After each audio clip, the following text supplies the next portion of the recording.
You're 15 years old in Florence, and you can do something most men twice your age cannot. You can read a ledger the way a priest reads scripture. Every column, every entry, every discrepancy, you see it instantly. A merchant on the Via dei Calzaioli hires you to keep his books. You're fast, you're accurate, you're cheap. Within 2 years, you're managing accounts for 3 different wool traders, and your name reaches the right ears. A man in a dark wool cloak offers you a position at the Medici Bank. The salary is more than your father makes in 5 years. You accept before he finishes the sentence. Your first week, you learn the real game. The church says lending money at interest is a mortal sin. Usury. It'll damn your soul. But the Medici don't charge interest. They charge exchange fees. They adjust currency rates. They collect gifts. It's the same thing with a different name. You know it. They know you know it. You do the math. You keep your mouth shut. It's all just numbers. You're transferred to Rome within the year, not a request, an assignment. The Rome branch is the beating heart of the Medici operation, and you understand why the moment you open the first ledger. The numbers are staggering. Every tithe collected from every parish in Christendom passes through these books. Crusade taxes, indulgence revenue. Peter's pence. The annual tribute from England alone is worth tens of thousands of florins. All of it flows through Medici accounts. All of it touches your hands. You set the exchange rates. You calculate the fees. You skim the margin on every transaction between Rome and the branches in Bruges, London, and Geneva. The Vatican doesn't just bank with the Medici. The Vatican runs on the Medici. And the Medici take their cut on every single florin that moves. You thought you were a bookkeeper.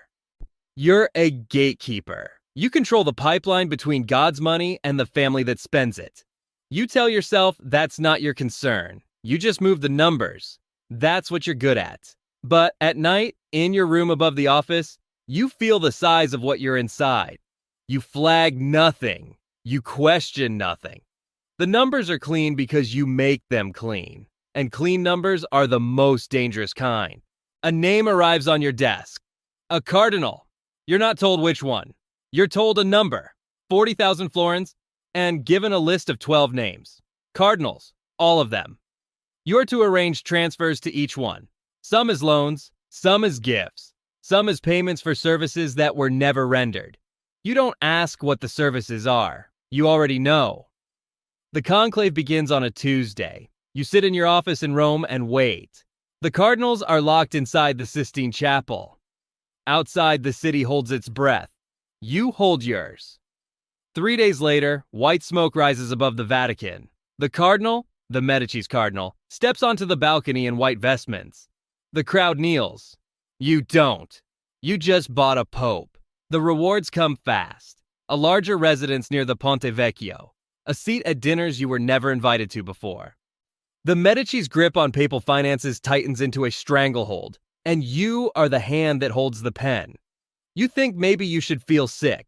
You don't. You feel the thrill. It's sharper than the guilt. It always is.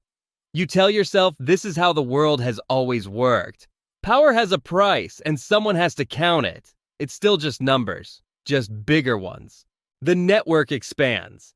New names appear in your ledgers every month. Florence, Rome, Venice, Bruges, London, Lyon, Geneva, 15 branches, and you oversee the flow between them. The Medici Bank is no longer a bank. It's a machine, and you are the man who keeps the gears turning. A directive comes down. The King of England needs money. Edward IV is fighting a civil war, and wars are expensive. You arrange a loan of 50,000 florins through the London branch. The interest is buried inside the exchange rate between florins and English pounds. On paper, it's a currency transaction. In reality, the Medici are earning 12% on a king's desperation. You do the same for Charles the Bold of Burgundy. Another war, another loan, another margin hidden in the math. You flag the risk. Kings are the worst debtors in Europe. You can't seize a throne when they refuse to pay. You think this matters?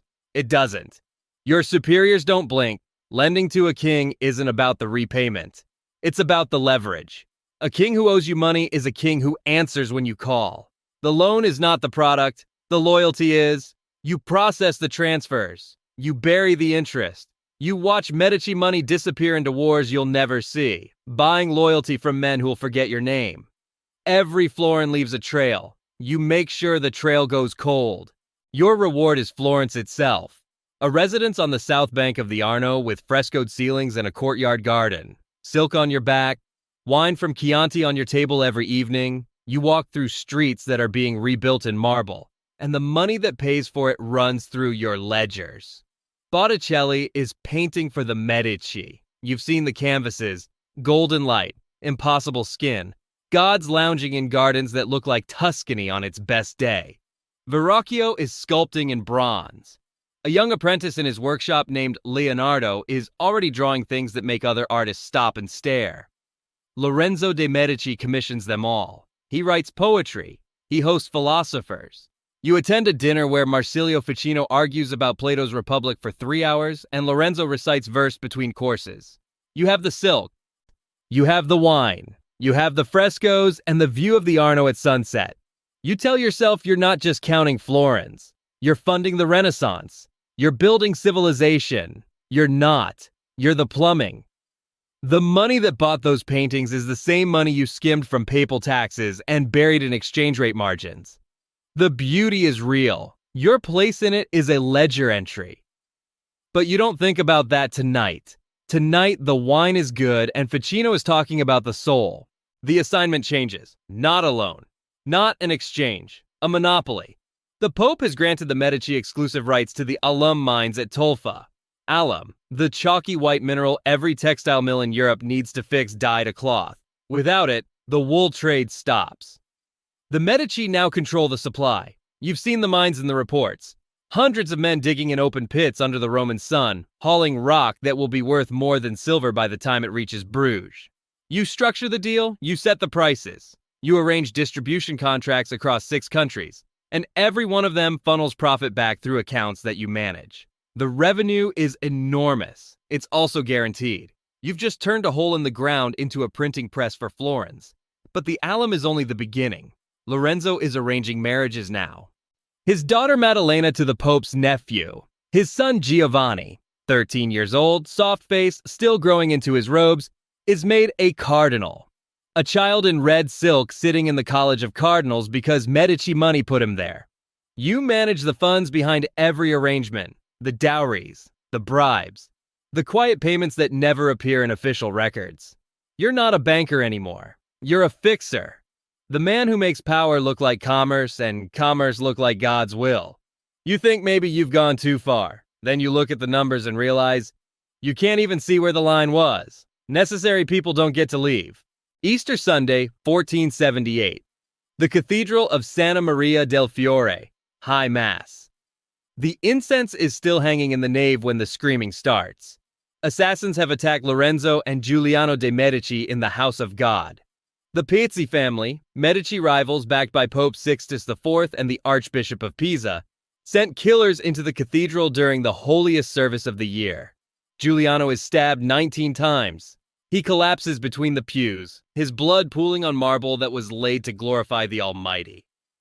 Lorenzo takes a blade across the neck, stumbles into the sacristy, and barricades the bronze doors. You can hear them slamming shut from across the piazza.